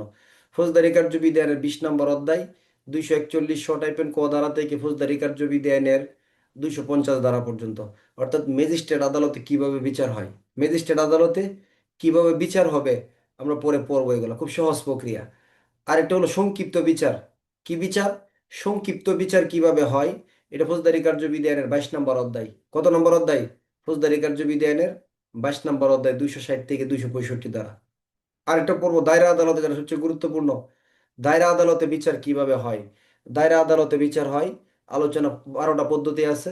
ফৌজদারি কার্যবিধির 265 শ টাইপেন ক থেকে 265 শ টাইপেন ঠ পর্যন্ত। এটা কিন্তু মূল ধারা, 12টা ধারা এখানে। ঠিক আছে? তার মানে ওই অধ্যায়গুলো থেকে আমরা দেখবো কিভাবে বিচারগুলো হয়। এখন আমাদের যে এই প্রসেসটা, ম্যাজিস্ট্রেটের কাছে হাজির হওয়ার পর, আপনি যে তিনটা অধ্যায় বললাম, আপনারা যখন মাইনর অ্যাক্ট পড়বেন, মাদকদ্রব্য থেকে শুরু করে অনেক গুরুত্বপূর্ণ মাইনর অ্যাক্ট, এগুলোর ভিতরে গিয়ে দেখবেন ফৌজদারি কার্যবিধির অধ্যায়গুলোর কথা বলা আছে। যেমন মাদকদ্রব্য আইনের অপরাধের অনুসন্ধান, তদন্ত, বিচার। মাদকদ্রব্য আইনের অপরাধের বিচার কোথায় হবে? ম্যাজিস্ট্রেট আদালতে, সংক্ষিপ্ত বিচারে, নাকি দায়রা আদালতে? অথবা অধ্যায় দেওয়া থাকবে যে ফৌজদারি কার্যবিধি আইনের 22 নম্বর অধ্যায়ের অধীনে পরিচালিত হবে, দায়রা আদালতে যেভাবে হয় এইভাবে, বুঝছেন? তখন কিন্তু আপনার এই অধ্যায়গুলো কি লাগবে? কাজে লাগবে। অর্থাৎ আপনার কোনো প্রশ্নই, মানে কোনো কষ্টই বৃথা যাবে না। কোনো না কোনোভাবে এটা কি লাগবে? আপনার কাজে লাগবেই কিন্তু। কাজে লাগবেই। যদি আপনার এরকম একটা ধারণা সৃষ্টি হয়ে যায়, নেগেটিভ একটা ধারণা সৃষ্টি হয়ে যায় যে আমি শুধু এরকম পড়বো, কয়েকটা ধারা পরে পদোন্নতি নিয়ে নিব, মানে এরকম একটা ধারণা করতেছেন, নিজে থেকেই একটা প্রস্তুতি নেওয়ার চিন্তা ভাবনা করতেছেন যে এরকমটাই আমি করবো, এর বেশি যাব না, তাহলে অনেক ক্ষেত্রে এটা আপনার জন্য ক্ষতির কারণ হতে পারে। কারণ আপনি তো বুঝতে পারবেন না, আমিও তো বুঝতে পারবো না যে কোন জায়গা থেকে প্রশ্ন হয়। কারণ এই জন্য আমাদের যে মূল আইনগুলা, দেখবেন প্রথমে বলা আছে তিনটা বিষয়: ফৌজদারি কার্যবিধি, সাক্ষ্য আইন, দণ্ডবিধি। পুলিশের জন্য এই তিনটা আইন সবচেয়ে জরুরি। কি? ফৌজদারি, সাক্ষ্য, দণ্ডবিধি। প্রত্যেকটা আইনের ভাষ্যতেই ফৌজদারির ভাষ্য, সাক্ষ্য আইনের ভাষ্য, দণ্ডবিধি আইনের ভাষ্য যাদের কাছে আছে খুলে দেখবেন, প্রথম দিকেই এই তিনটা আইনের আলোচনা করা আছে। অতএব এই তিনটা আইন সম্পর্কে আপনাকে যদি শক্তিশালী হন, বাকি আইনগুলো অটোমেটিকলি আপনার কাছে চলে আসবে। ওগুলো নিয়ে কোনো টেনশনই করতে হবে না। এই তিনটা আইন ভালো পরে পড়লে প্রবিধানটাও অনেকটা আপনার দখলে চলে আসবে। প্রবিধানটা হচ্ছে এই আইনগুলোকে আরো কি করছে, বিশ্লেষণ করছে গিয়ে মূলত। ঠিক আছে? এই জন্য এই তিনটা আইন সম্পর্কে আপনাকে ভালো ধারণা অনেকে কি করে 60টা 70টা মাইনরেট করে ফেলে, অপ্রয়োজনীয় অনেকগুলাই পড়ে। ওইখানে আমরা বলতে পারবো এগুলো দরকার নেই। কিন্তু ফৌজদারি কার্যবিধি, সাক্ষ্য আইন এবং দণ্ডবিধি আইনের জায়গাগুলোতে সংকীর্ণ হওয়ার চেষ্টা করবেন না। যেগুলো একান্তই প্রয়োজন নাই সেগুলো আমরা নিচ থেকেই বাদ দিয়ে দিব ইনশাল্লাহ। আপনারাই বুঝতে পারবেন এই জায়গাগুলো। তাহলে 137-এ 1 2 3 আছে, আমি তাও পড়াবো না। একে হলো কি জানেন, যখন ম্যাজিস্ট্রেটের কাছে গিয়ে হাজির হবে তখন ম্যাজিস্ট্রেট ফৌজদারি কার্যবিধির 20 নম্বর অধ্যায় ম্যাজিস্ট্রেট আদালতে যেভাবে বিচার হয় এই বিষয়টা সম্পর্কে আবার কি করবেন, তিনি অনুসন্ধান করবেন। ধারাগত 37-এর 1 2 বলতেছে ম্যাজিস্ট্রেট যদি দেখেন আমি যে তাকে উপদ্রব অপসারণের জন্য আদেশটা প্রদান করছিলাম বেচারা এসে হাজির হয়ে গেছে, আসলে তার বিরুদ্ধে এরকম ব্যবস্থা নেওয়ার তেমন কোনো কারণ নাই, তারা আদেশটা কি হয়ে যাবে, বন্ধ করে দিবে, ব্যবস্থা নেওয়া বন্ধ করে দিবে। তিনে বলতেছে যদি ম্যাজিস্ট্রেট দেখে না ঘটনা সত্য, সাক্ষ্য প্রমাণও সত্য, সে এসে হাজির হয়েছে তাতে কোনো যায় আসে না, আসলে এটা করা উচিত, তখন আদেশটা কি হয়ে যাবে, স্থায়ী করতে হবে। তাহলে আদেশটা কয়বার স্থায়ী হলো, একবার না সরানোর জন্য বা ম্যাজিস্ট্রেটের কাছে হাজির না হওয়ার জন্য স্থায়ী হলো 136, আর একটা স্থায়ী করতেই হবে 137, কখন, ম্যাজিস্ট্রেট যখন অনুসন্ধান করে দেখবে ঘটনা আসলেই সত্য এবং এটা অপসারণ করতেই হবে, তখন বলবে না ভাই এখানে আর কোনো সুযোগ নাই, বিকল্প কোনো রাস্তা নাই, তোমাকে গাছ কাটতেই হবে, বিল্ডিং ভাঙতেই হবে, এটা ঝুঁকিপূর্ণ, ইট বালু সিমেন্ট সরাইতেই হবে, কুকুর তোমাকে মারতেই হবে, স্থায়ী হবে। তাহলে এখন পর্যন্ত উপদ্রব অপসারণের আদেশটা কয়বার গিয়ে স্থায়ী হলো, কতবার স্থায়ী হলো বলেন, 2বার। একটা হলো 136 দ্বারাই, আর একটা হলো অনুসন্ধানের পর পর্যালোচনা করার পর 100 কত দ্বারাই, 37 দ্বারাই। 100 কত দ্বারাই, 37 দ্বারাই। 138 দ্বারা বাতিল, 139 দ্বারা বাতিল। 139-এর শটাই পেন ক, যদি কোনো ব্যক্তি তার এটা অস্বীকার করেন তখন ম্যাজিস্ট্রেট কি পদ্ধতি অবলম্বন করবেন, এটাও আমি পড়াবো না আপনাদেরকে, এটা প্রশ্নমুখী হবে না। 140 দ্বারা একটু নিবেন, যে উপদ্রব অপসারণের আদেশ যদি স্থায়ী হয়ে যায় তখন কি পদ্ধতি অবলম্বন করতে হবে, এটা প্রশ্নমুখী হতে পারে। তাহলে উপদ্রব অপসারণের আদেশটা কি হয়ে গেল, স্থায়ী হয়ে গেল, তখন সেই ক্ষেত্রে কি পদ্ধতি অবলম্বন করতে হবে এই সম্পর্কে বলা আছে ফৌজদারি কার্যবিধি আইনের 100 দ্বারা, 40 দ্বারা। তাহলে 2বার স্থায়ী হলো না, একবার কি হাজির না হওয়ার জন্য, অপসারণ না করার জন্য, আরেকবার কি অনুসন্ধান করার পরে। এখন ধরেন আমি ম্যাজিস্ট্রেট, আপনি বেল্লাল হোসেন, আপনি অপসারণ আদেশটা কি করেন নাই, অপসারিত করেন নাই, মানে দায়িত্ব পালন করেন নাই, তখন আমি ম্যাজিস্ট্রেট আপনাকে বুঝাই দিচ্ছি যে বেলাল ভাই আদেশটা কিন্তু এখন স্থায়ী হয়ে গেছে, আগামী 10 দিন অথবা 15 দিন সময়ের ভিতরেই কি করবেন, অবশ্যই গাছ কাটবেন, বিল্ডিং ভেঙে ফেলবেন, ময়লা আবর্জনা সরায় নেবেন, এই ইত্যাদি, কুকুরটাকে বন্ধ করবেন। বুঝতে পারছেন বেলাল ভাই, বলবে জি স্যার। তারপর আমি বলে দিচ্ছি যে ভাই যদি আপনি এটা অপসারণ না করেন তাহলে কিন্তু আপনি বিপদে পড়বেন, দণ্ডবিধির 188 দ্বারাই কি হবেন, দণ্ডিত হবেন। আবার বলে দিচ্ছে তাকে এখানে, মানে এটা কি, উপদ্রব অপসারণের আদেশটা কি হয়ে গেছে, স্থায়ী হয়ে গেছে। তারপর ম্যাজিস্ট্রেট ওই ব্যক্তিকে বোঝাচ্ছে যে এই সময়ের ভিতরে আপনি এই কাজটা করে ফেলবেন, নাহলে কিন্তু বিপদে পড়বেন, 188 দ্বারাই কি হয়ে যাবেন, দণ্ডিত হয়ে যাবেন কিন্তু, জারি কিন্তু আদেশ অমান্য করার জন্য। তখন বেলাল ভাই বলছে আচ্ছা ঠিক আছে আমি এটা করে ফেলবো। তখন বেলাল ভাই চলে গেল, বাড়িতে চলে যাওয়ার পরে কি করছে, বলতেছে এমনি আমার বিল্ডিং ভাঙতে হবে, আবার আমার নিজের টাকা খরচ করে ভাঙতে হবে, অসম্ভব, আমি এটা করতে পারবো না, যা ইচ্ছা তাই হইতে থাকুক। এরকম না বিষয়টা, যে আমার বিল্ডিং ভাঙতে হবে, আমার গাছ কাটতে হবে, আবার আমার টাকা খরচ করে। বেলাল ভাইকে মাইন্ড চেঞ্জ হয়ে গেছে যে যা হওয়ার হবে না, আমি কিছু করবো না। তখন কি করবে, ম্যাজিস্ট্রেট এসে 140-এর 2 দ্বারাই তিনি নিজেই, ম্যাজিস্ট্রেট নিজের খরচেই বিল্ডিং ভেঙে ফেলবেন, গাছ কেটে ফেলবেন, ময়লা আবর্জনা সরায় নেবেন, ম্যাজিস্ট্রেট নিজ উদ্যোগে কি করতে পারবেন, এগুলো করবেন। তখন বেলাল ভাই খুশি না, বলে বাহ এটা তো আমার করার দরকার ছিল, যাই হোক আমি খরচটা থেকে বেঁচে গেলাম। কিন্তু না, এই ম্যাজিস্ট্রেট কি করবে, বেলালের সম্পত্তি ক্রুক বা নিলামে বিক্রি করার মাধ্যমে ক্ষতি এখান থেকে আদায় করে নিবে। ধারাগত 140-এর 2 দ্বারা। মানে প্রথমে মনে করছিল যে না, মনে হয় আমার টাকা বাইচে গেছে, বিল্ডিং ভাঙা আর নিজের লাগে নাই, কিন্তু ম্যাজিস্ট্রেট কি সরকারি ফান্ড থেকে টাকা দিবে, না, আপনার সম্পত্তি ক্রোক করবে বা নিলামে বিক্রয় করবে। এটা যদি অন্য এলাকারও হয়ে থাকে সেই ক্ষেত্রেও কোনো সমস্যা নাই, আদেশের মাধ্যমে অন্য এলাকাতেও করাইতে পারবে। 140-এর কত দ্বারা, 2 দ্বারা। এখন বেলাল হোসেন যদি মনে করেন যে আমার এত বড় ক্ষতি করছে আমি ম্যাজিস্ট্রেটের বিরুদ্ধে মামলা করে দিব, না, 140-এর 3-এ বলতেছে ম্যাজিস্ট্রেট যদি কাজটা সরল বিশ্বাসে করে থাকেন তার বিরুদ্ধে কোনো দেওয়ানি মামলা করা যাবে না। বুঝাইতে পারছি বিষয়টা। তাহলে এখানে আমরা কতটুকু পড়বো, মানে এটা জাস্ট আপনার বিষয়টা বোঝানোর জন্য বলতেছি, আপনি পড়বেন যে উপদ্রব অপসারণের আদেশ যদি স্থায়ী হয়ে যায় তাহলে সেই ক্ষেত্রে ম্যাজিস্ট্রেট ওই ব্যক্তিকে বলবে ভাই আপনি এটা দ্রুত অপসারণ করেন, নাহলে আপনি 188 দ্বারাই কি হবেন, দণ্ডিত হবেন। 140-এর 1 2 হলো কি, 2 হলো ম্যাজিস্ট্রেট ইচ্ছা করলে এখানে নিজ উদ্যোগেও এই ধরনের এটা অপসারণ করতে পারেন। পরে এখান থেকে ব্যয় কি করবেন, আদায় করে নেবেন বা ক্রুক বা নিলামে বিক্রি করার মাধ্যমে। 140-এর 2। আচ্ছা, 141 নাই তো 142 ধারাটা দেখবেন।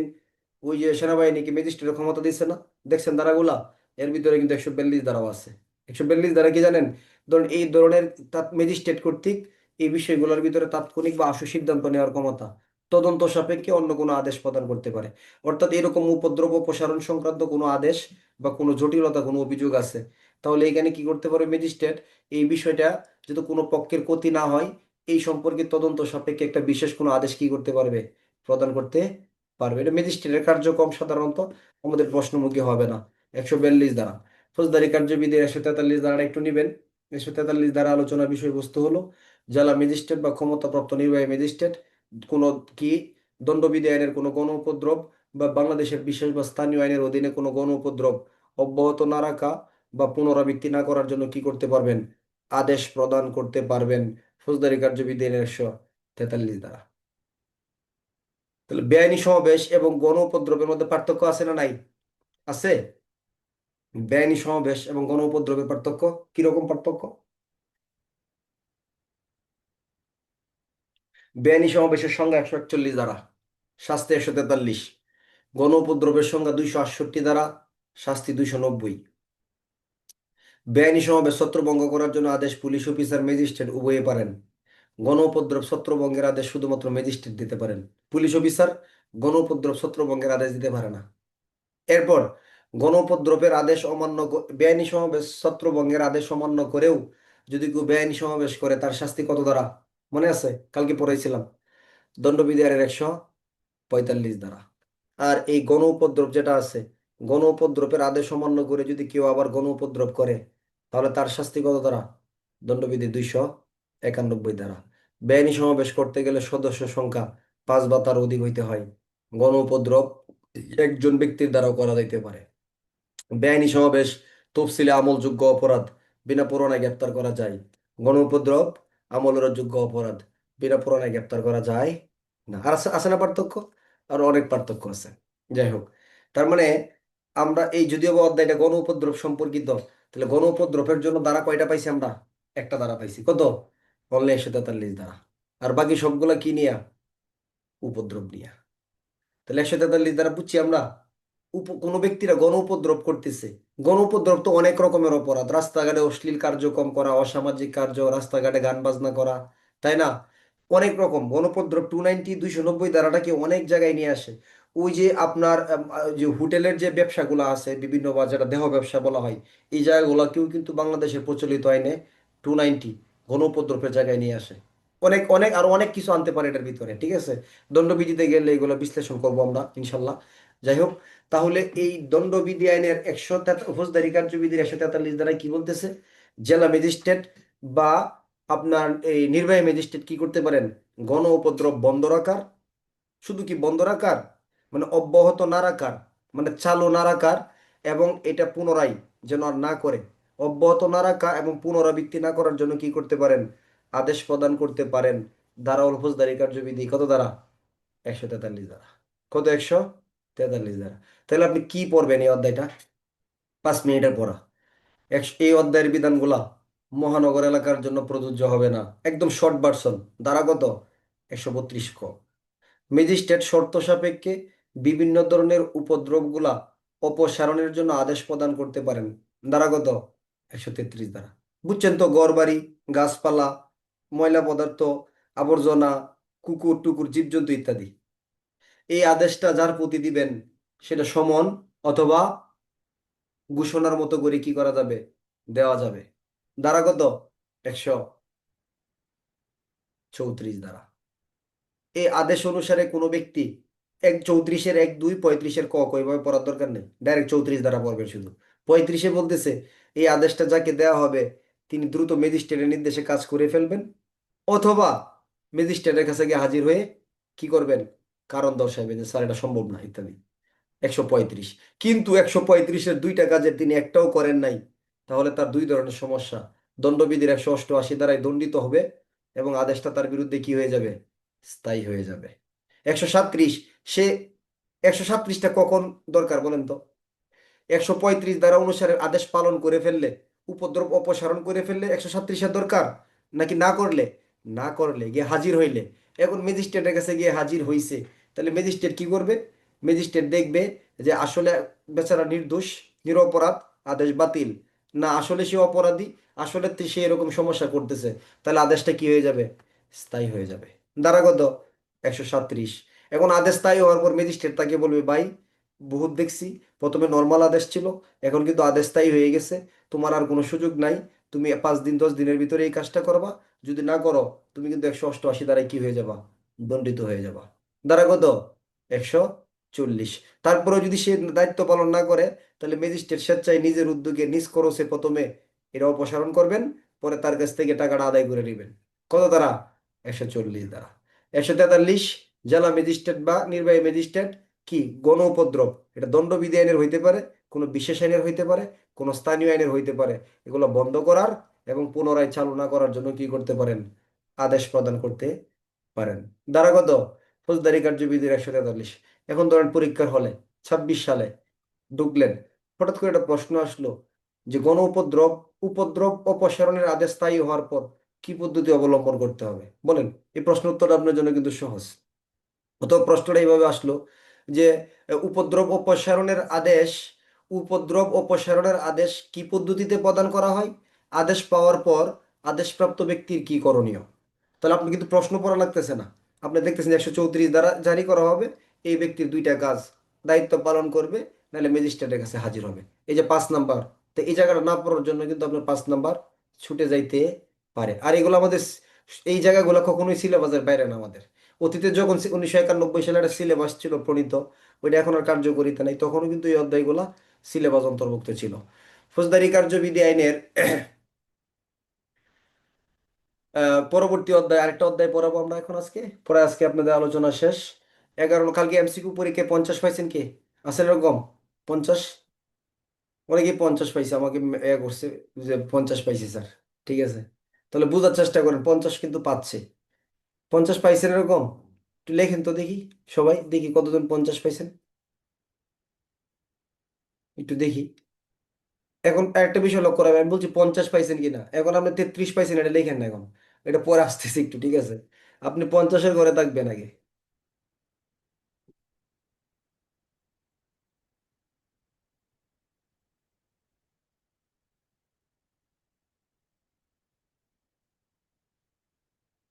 এদিকে দাঁড়ান, একটু সময় লাগতেছে করতে সবগুলা।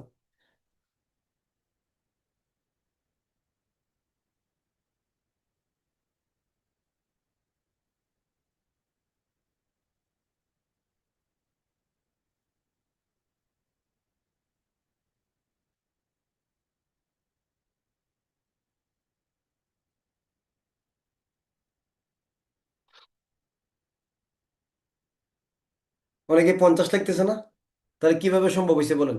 50-এর ভিতরে 50 পাওয়া যত সহজই হোক প্রশ্ন, আবার 30-এর নিচেও তো পাইছে অনেকেই। 30-এর নিচে পাইছে না মনে হয় আপনাদের? পাইছে কিন্তু, পাচ্ছে। তাহলে পার্থক্যটা কিন্তু 1 মাস লাগে নাই, তৈরি হয়ে গেছে একটা, একটা তুলনা তৈরি হয়েছে কিন্তু দুইজন স্টুডেন্টের ভিতরে, মানে 1 মাসের ব্যবধানের ভিতরে পরীক্ষার ভিতরে কেউ 50 পাচ্ছেন, কেউ 33 34 পাইতেছেন। এটা কিসের জন্য হচ্ছে? এটা কারণটা কোথায় বলেন? এরকম না অনেকে নতুন এই 1 তারিখ থেকেই পড়া শুরু করছে, আগে কোনোদিন আইন পড়ে নাই, সেও 50 পাইছে, আমাকে বলছে স্যার আমি আইন সম্পর্কে কিছুই জানতাম না, 2020 সালের ব্যাস এইবার প্রথম পরীক্ষা দিব, আমি 50 পাইছি স্যার। কারণটাই কি? অর্থাৎ একটা গুরুত্ব ছিল, আগ্রহ ছিল, এবং এটাকে খুব গভীরভাবে নিচ্ছে, গভীরভাবে নিচ্ছে। বিষয়টা আসলে এরকমই, আপনার আগ্রহের সাথেই আপনার সফলতা নির্ভর করে।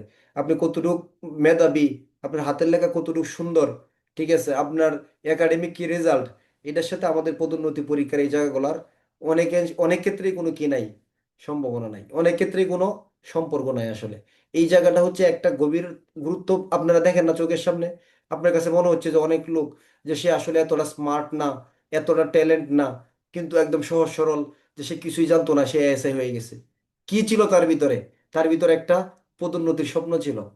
এত স্মার্ট, এত ট্যালেন্ট, এত সুন্দর হাতের লেখার কোনো প্রয়োজন নাই পদোন্নতি নেওয়ার জন্য। কি প্রয়োজন? পদোন্নতি নেওয়ার জন্য আপনার ইচ্ছা শক্তি দরকার, আপনার ইচ্ছা শক্তি লাগবে।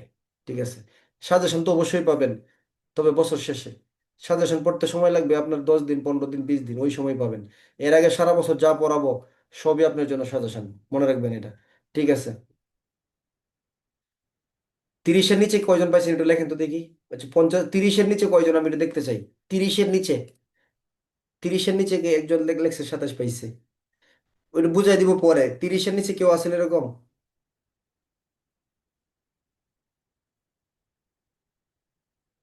তাহলে কেন এরকমটা হচ্ছে? এরকমটা কেন হচ্ছে বলেন? এটার জন্য কি আমি দায়ী? আপনি 30 পাচ্ছেন, তাহলে আমি দায়ী হইতাম যদি সবাই 50 30-এর নিচে পাইতো। তাহলে যেহেতু আপনারা এখানে অনেকে 50 48 49 45 40 আপ পাচ্ছেন একই ক্লাসে পড়ে, কেউ আবার 27 28 পাচ্ছেন, তাহলে আপনার এখানে গ্যাপ আছে। আপনি পরিশ্রম করতেছেন না, আপনি শুরু থেকে নিজেকে ধোঁকা দিয়ে যাচ্ছেন। কথা বুঝাতে পারছি? অতএব হুঁশিয়ার, এখনো যথেষ্ট সময় আছে, এখনো যথেষ্ট পরিমাণ সময় আছে। প্রস্তুত হন, প্রস্তুত হন, নিজেকে তৈরি করুন প্লিজ। অবহেলা করবেন না, অলসতা করবেন না। অবহেলায় যে কোনো বিষয় ধ্বংস হয়ে যাবে। অবহেলার ভিতরে কোনো কিছুই টিকবে না। অবহেলার ফলে কোনো কিছুই টিকবে না, কোনো কিছু টিকতে পারে না। আচ্ছা, ক্লাসে ভর্তি হয়ে ক্লাস করা আর পদোন্নতি হওয়া দুইটার ভিতরে পার্থক্য আছে, কিন্তু মনে রাখতে হবে। ঠিক আছে, পড়াশোনা করতে হবে। আচ্ছা, একদিন শুধু আপনাদের কথাই শুনবো, সবাই কথা বলবেন, আমি শুধু শুনবো, আমরা আরো কিছু দূর আইনগুলো আগাই পড়ে। ঠিক আছে, আপনাদের অনেকের অনেক কিছু বলার আছে, শুনবো ইনশাল্লাহ সব। ফৌজদারি কার্যবিধি আইনের 11 নম্বর অধ্যায়। 11 নম্বর অধ্যায়ের একটাই ধারা। ফৌজদারি কার্যবিধি 3টা অধ্যায় আছে, একটা করে ধারা। তার ভিতরে সর্বপ্রথম অধ্যায় হলো 11 নম্বর অধ্যায়। এটা এটা মোটামুটি গুরুত্বপূর্ণ আমাদের জন্য। এমসিকিউ প্রশ্ন বাধ্যতামূলকভাবে হয় এই জায়গাটা থেকে। এই জায়গা থেকে দুইটা এমসিকিউ প্রশ্ন সর্বাধিক হয়েছে, 144-এ 6 এবং 7। উপদ্রব, এই যে আপনার এই আদেশটা, জরুরি আদেশ যেটাকে বলে, এটা কোন এলাকার জন্য প্রযোজ্য নয়, এটা মহানগর এলাকার জন্য প্রযোজ্য নয়। এটা সম্পর্কে এমসিকিউ প্রশ্ন হয়েছে 7। এই আদেশটা কতদিনের বেশি সময় স্থায়ী হবে না। 144-এ 6, এই আদেশটা 2 মাসের বেশি সময়, সরকার কোনো গেজেট প্রকাশ না করলে 2 মাসের বেশি সময়ের জন্য স্থায়ী হবে না। এই দুইটার এমসিকিউ প্রশ্ন আসছে। তাহলে 144 দ্বারা, যেটাকে আমরা জরুরি আদেশ বলি, আপনারা অনেকে 144 বলেন বা 144 দ্বারার আদেশ বলেন অনেক। এটা কিন্তু এমসিকিউ প্রশ্নের জন্য খুব গুরুত্বপূর্ণ একটা দ্বারা, লিখিত প্রশ্ন হইতে পারে। জরুরি আদেশ কে জারি করবেন? ক, নির্বাহী ম্যাজিস্ট্রেট। খ, বিচারিক ম্যাজিস্ট্রেট। গ, পুলিশ অফিসার। সব কয়টাই সঠিক। সঠিক উত্তর কি হবে? জরুরি আদেশ কে করবেন? নির্বাহী ম্যাজিস্ট্রেট, বিচারিক ম্যাজিস্ট্রেট, পুলিশ অফিসার, নাকি সব কয়টাই সঠিক? উত্তর হলো নির্বাহী ম্যাজিস্ট্রেট বা জেলা ম্যাজিস্ট্রেট তারা। এই জরুরি আদেশটা কখন হয়? কোনো গুরুতর অপরাধ সংঘটিত হলে তখন হয়। কোনো রাষ্ট্রদ্রোহমূলক অপরাধ সংঘটিত হলে তখন হয়। কোনো ধরনের আমলযোগ্য অপরাধ সংঘটিত হলে তখন দেওয়া হয়, নাকি সব কয়টাই সঠিক? একটু রেসপন্স করেন আপনারা প্লিজ, এটা আঙ্গুলগুলো তুইলেন। আমি তো দেখি আপনাদের দিকে তাকায় থাকি। তাহলে উত্তর কি হবে? উত্তর হবে একটাও সঠিক না। কারণ এই আদেশটা কোনো সময় অপরাধ হওয়ার পরে দেওয়া হয় না, অপরাধ হওয়ার আগেই দেওয়া হয়। এই জন্য অধ্যায়ের নাম বিপদাশঙ্কার জরুরি পরিস্থিতিতে ম্যাজিস্ট্রেট কর্তৃক তাৎক্ষণিক আদেশ বা বলবৎ আদেশ জারি করার ক্ষমতা। অর্থাৎ কোনো অপরাধ এখনো সংগঠিত হয় নাই, হওয়ার আগেই ম্যাজিস্ট্রেট একটা ব্যবস্থা নেবে, সেটাই হলো জরুরি আদেশ। আর এই আদেশটা কখনো পুলিশ দিতে পারে না। পুলিশ অফিসার এই আদেশের জন্য ম্যাজিস্ট্রেটের কাছে আবেদন করতে পারে পুলিশ প্রবিধানের 134 বিধি। কত বিধি? 134-এ বলা আছে পুলিশ অফিসার কখনো জরুরি আদেশ জারি করতে পারে না, কিন্তু এই জরুরি আদেশ জারি করার জন্য তিনি ম্যাজিস্ট্রেটের কাছে কি করতে পারে? আবেদন করতে পারে। এই জন্য 144-এর সাথে আমরা পিআরবি কত বিধি ব্যবহার করব? কত? 134 বিধি। 134 বিধি।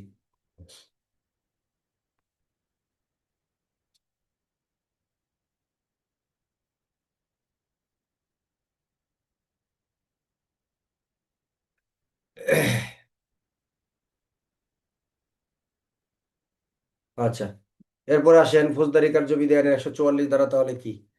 এই আদেশটা আমরা জানলাম অপরাধ হওয়ার আগেই দিবেন কে? নির্বাহী ম্যাজিস্ট্রেট। এই আদেশটা কি আদেশ? স্থায়ী আদেশ নাকি অস্থায়ী আদেশ? বলেন। এই 144 ধারার আদেশটা কি স্থায়ী নাকি অস্থায়ী? স্থায়ী হলে 1 আঙ্গুল, অস্থায়ী হলে 2টা। তাহলে কি হবে? এটা অস্থায়ী আদেশ। 144 ধারার আদেশ কি মৌখিক আদেশ নাকি লিখিত আদেশ? মৌখিক আদেশ নাকি লিখিত? লিখিত আদেশ। 144 ধারার আদেশ যদি কেউ অমান্য করে তার শাস্তি কত ধারায় হয় বলতে পারবেন? 144 ধারার আদেশ কেউ অমান্য করলো, তার বিরুদ্ধে শাস্তি হবে দণ্ডবিধি আইনের 188 ধারা। কত ধারা? 188 ধারা। অর্থাৎ এটা জারিকৃত আদেশ কি করা হলো? অমান্য করা হলো। এখন প্রশ্ন, 144 ধারার আদেশটা কিভাবে পৌঁছাইতে হবে বলেন? 144 ধারার আদেশটা কিভাবে প্রচার করতে হয়? উত্তর হলো 134 ধারার মতো করে। কতর মতো করে? 134 ধারা। 134 ধারা মানে কি? সমনের মতো করে অথবা ঘোষণার মতো করে। দেখেন 144-এর ভিতরে 134 ধারা আছে কিনা? আছে। এরপরে হলো 144 ধারার আদেশটা কি কি পরিস্থিতিতে দেয়া হয়, কি কি অবস্থার অপরাধের প্রেক্ষিতে দেওয়া হইতে পারে, এমন 5টি 10টি কারণ লিখুন। পারবেন লিখতে? হ্যাঁ। জেলা ম্যাজিস্ট্রেট বা নির্বাহী ম্যাজিস্ট্রেট যদি মনে করেন কোনো এলাকার ভিতরে ব্যাপক বেআইনি সমাবেশ হওয়ার সম্ভাবনা আছে, দাঙ্গা হাঙ্গামা হওয়ার সম্ভাবনা আছে, জমাজমি নিয়ে বিরোধের সম্ভাবনা আছে, এলাকার ভিতরে কোনো সরকারি বা আইনসঙ্গত কাজে বাধার সম্ভাবনা আছে, সরকারি কর্মচারীদের প্রতি কোনো আঘাত বা আক্রমণের সম্ভাবনা আছে, কোনো এলাকার ভিতরে কোনো স্বাস্থ্যের ঝুঁকির সম্ভাবনা আছে, কোনো এলাকার নিরাপত্তা বিপন্ন হইতে পারে এমন কোনো সম্ভাবনা আছে, কোনো এলাকার ভিতরে বড় উৎসব অনুষ্ঠান উপলক্ষে কেন্দ্র করে বিশাল ধরনের শান্তিভঙ্গ হইতে পারে এমন কোনো সম্ভাবনা থাকতে পারে, জমজমি নিয়ে বিরোধের ফলে শান্তি ভঙ্গ হইতে পারে, এরকম ক্ষেত্রে কোনো ব্যক্তি কোনো কাজ করলে কোনো ক্ষতি হয়ে যেতে পারে, এই কাজ করা থেকে বিরত থাকার জন্য হতে পারে। অর্থাৎ যে কোনোভাবেই যদি ম্যাজিস্ট্রেট জানতে পারে কোনো এলাকায় কোনো কাজের দ্বারা শান্তি শৃঙ্খলা নষ্ট হতে পারে, বিপদের আশঙ্কা সৃষ্টি হইতে পারে, এটা জীবন সম্পর্কে হইতে পারে, স্বাস্থ্য সম্পর্কে হইতে পারে, সম্পত্তি সম্পর্কে হইতে পারে, ব্যক্তি সম্পর্কে হইতে পারে, সরকারি কার্য সম্পর্কে হইতে পারে, সরকারি কর্মকর্তা সম্পর্কে হইতে পারে, বোঝা যাচ্ছে যে এই থানাটা বর্তমান ঝুঁকির মধ্যে আছে, এই থানার ফোর্সের উপরে এলাকাবাসী আক্রমণ করতে পারে। ম্যাজিস্ট্রেট যদি এই সংবাদ শুনে তাৎক্ষণিকভাবে এই আক্রমণ করার আগেই আদেশ দিয়ে দিবে। শুনতেছে করোনা ভাইরাস আসতেছে, এলাকার সমস্ত লোকের ক্ষতি হয়ে যেতে পারে, আদেশ দিয়ে দিবে। অর্থাৎ বিপদ আশঙ্কা, বিপদ যুগ আশঙ্কা সমান সমান বিপদ আশঙ্কা। অর্থাৎ বিপদের আশঙ্কা আছে, যেন বিপদ ঘটতে না পারে, এই জন্য ম্যাজিস্ট্রেট যে প্রতিরোধমূলক অস্থায়ী আদেশটা দিবেন সেটাই হলো জরুরি আদেশ, ফৌজদারি কার্যবিধি আইনের 144-এর 1 ধারা। ক ধারা? 1 ধারা। তাহলে বুঝছেন এই আদেশটা কি নির্দিষ্ট কোনো একটা ক্ষেত্রের জন্য নাকি যে কোনো বিপদের আশঙ্কার ক্ষেত্রে হইতে পারে?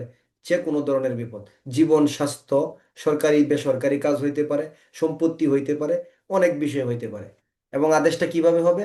অস্থায়ীভাবে হবে। কিভাবে হবে? লিখিতভাবে হবে। এই জন্য এটা কি আদেশ? জরুরি আদেশ। কি আদেশ? জরুরি আদেশ।